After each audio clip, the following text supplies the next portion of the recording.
36 na mga dekalibreng baril isinuko mula sa 6 na bayan sa Maguindanao del Sur.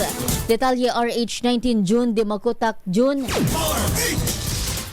Giselle, may kabuang 36 assorted high-powered loose firearms ang napasakaman ng 33rd Infantry Battalion ng 6th Infantry Brigade Philippine Army matapos sa kusang isinuko mga ito ng 6 na local government units mula sa probinsya ng Maguindanao del Sur.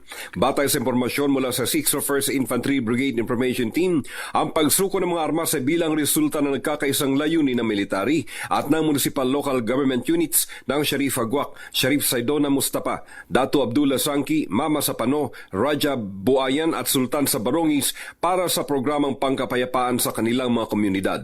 Sa pahayag mula kay West Mincom Commander Lieutenant General William Gonzales, ang nasabing accomplishments ay dahil mano sa pagsisikap ng JTF Central na masuportahan ang balik-baril program sa layuning malinis sa mga communities mula sa mga kagamitang karaniwang nagagamit sa mga karahasan.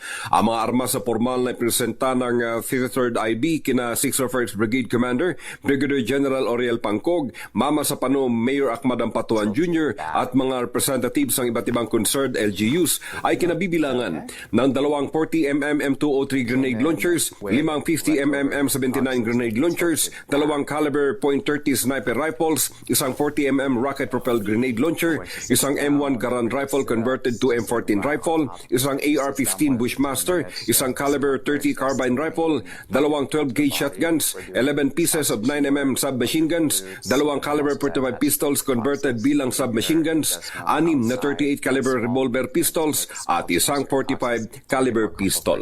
Mula sa kununahan sa Pilipinas, DZRH, ako si RH19, June Dimakutak, tuloy-tuloy sa pagbabalita, tuloy-tuloy na serbisyo, sama-sama tayo Pilipino. Pilipinas, oras ho natin 10 minuto bago ho ang alas 12 ng hating gabi. Tayo